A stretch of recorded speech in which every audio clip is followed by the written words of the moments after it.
Praise the lord.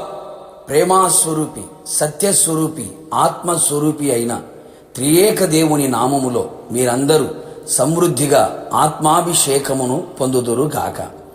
ఈ దినపు యేసయ్య జీవపు మాట.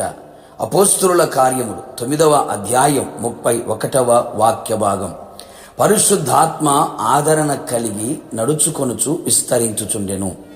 పరిశుద్ధాత్మ శక్తిని పొందుకొని ఆత్మచేత నడిపించబడుచు ఆత్మలో వర్ధిల్లుచు విస్తారమైన నిరీక్షణ ఆనందముతో నడిపించబడుచున్న ఆత్మీయులారా, ఆత్మ సంబంధులారా, ఈ కడవరి దినములలో మన ఆత్మీయ జీవితం మరింత ఫలభరితముగా కనబడవలెను. దైవ సంబంధమైన భక్తి బలమైనదిగాను శక్తివంతమైనదిగాను ఉండవలెను. ఎలాంటి పోరాటములు ఎదురైనను కృంగిపోక, అలసిపోక, సొమసిల్లక క్రీస్తులో బలవంతులై నిలిచి ఉండవలెను. అందుకు గాను మనకు పరిశుద్ధాత్ముడు చాలా అవసరమై ఉన్నాడు. మనము సంపూర్ణమైన భక్తి చేయుటకు, ఆయనకిష్టమైన భక్తి చేయుటకు, ఆయన చిత్తానుసారమైన అనుకూలమైన భక్తి చేయుటకు, ప్రీతికరమైన సేవ చేయుటకు ఆత్మ అనుభవాలు, ఆత్మ నియమాలు మనకు కావలెను. కావున ప్రతి ఒక్కరూ కూడా ఆత్మను పొందుకొని ఆత్మను అనుసరించి క్రమముగా నడిచెదము. కావున నా దేవుని ప్రియులారా, ప్రభు సన్నిధిలో కనిపెట్టి ప్రార్థించి ఏక మనస్సుతో ఎడతెగక ప్రార్థించెదము. నిశ్చయముగా తగిన కాలమున ఆయన మనందరి మీద సమృద్ధిగా తన ఆత్మను కుమ్మరించును. ఆది అపోస్తుల కాలములో సంఘము క్షేమాభివృద్ధి నందుటకును కట్టబడుటకు ఒక కారణం సంఘములలో పరిశుద్ధాత్మ ఆదరణ కలిగి నడుచుకొనుచు ఉండుటను బట్టియే కదా. అందుచేతనే విస్తరించుచు ఉండెను. మనము కూడా ఒక ఆత్మ సంబంధమైన మందిరముగా కట్టబడినట్లుగాను, అట్టి మందిరములో ఆయనకు అనుకూలమైన ఆత్మ సంబంధమైన బలులు అర్పించబడుచు కట్టబడుచుండెను. ప్రతి కట్టడమును ఆయనలో చక్కగా అమర్చబడి ప్రభువునందు పరిశుద్ధమైన దేవాలయము అగుటకు ఆయనలో మీరు కూడా ఆత్మ మూలముగా దేవునికి నివాస స్థలముగా ఉండుటకు కట్టబడుచున్నారు.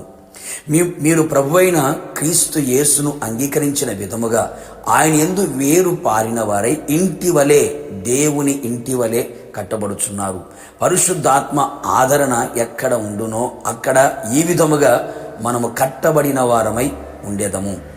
ఇంకను పరిశుద్ధాత్ముడు మనలను ఆదరించేవాడై ఉన్నాడు.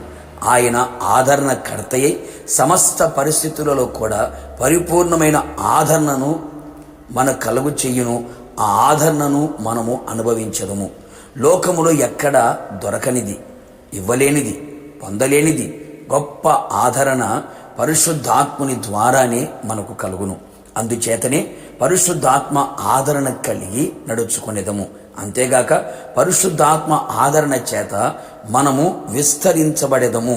అవును ప్రియులారా, ఆత్మ ద్వారా మనం అనుభవించే ఆదరణ మన విశ్వాసమును, మన పరిశుద్ధతను, దేవుని ఎడల ప్రేమను, ప్రార్థన యందును, సువార్త యందును, ఆత్మ సంబంధమైన వరములను, ఫలమును, కృపా వరములను, పరిచర్యను సమస్తమును విస్తరింపచేయును. మనమందరము అన్ని విషయములలో పరిశుద్ధాత్మ ద్వారా పరిపూర్ణులమై మహిమగల రాకడలో, మహిమగల యేసు ఎదుట మహిమగల సంఘముగా మేఘముల మీద కొనిపోబడి ఆయన ఎదుట నిలిచెదము. యుగయుగములు ప్రభువుతో కూడా సదాకాలము ఉండేదము. ప్రార్థన. మహిమాస్వరూపైన తండ్రి, నీ పరిశుద్ధమైన పాదములకి కృతజ్ఞతలు తెలియపరుస్తూ ఉన్నాం. మా ఆత్మీయ జీవితం ఒక పరిశుద్ధమైన దేవాలయముగా, ఆత్మ సంబంధమైన మందిరముగా, దేవుని ఇంటి వల్లే కట్టబడినట్లుగా మీ పరిశుద్ధాత్మ ఆదరణ మా కలుగు చేయమని ప్రార్థిస్తున్నాం. ఆత్మీయ జీవితంలో ప్రతి విషయములలో మేము విస్తరించున్నట్లుగా మీ ఆత్మ ఆదరణ మా కలుగు చేయమని ప్రార్థిస్తున్నాం. ఇంకను పరిశుద్ధాత్మ లేని అనుభవాలలో కొనసాగుతూ ఆత్మలో చల్లారిపోయిన స్థితిలో ఉన్న వారందరినీ కూడా సమృద్ధిగా మీ ఆత్మతో అభిషేకించి పరిశుద్ధాత్మ ఆదరణ చేత కట్టి విస్తరించున్నట్లుగా, నడుచుకున్నట్లుగా సహాయము చేయమని యేసు నామములో అడిగి పొందుకొని ఉన్నాము తండ్రి. ఆమెన్. నిశ్చయముగా మీరును మీ కుటుంబ సభ్యులందరూ పరిశుద్ధాత్మ ఆదరణ కలిగి నడుచుకొనుచు విస్తరించుదురు గాక. God bless you.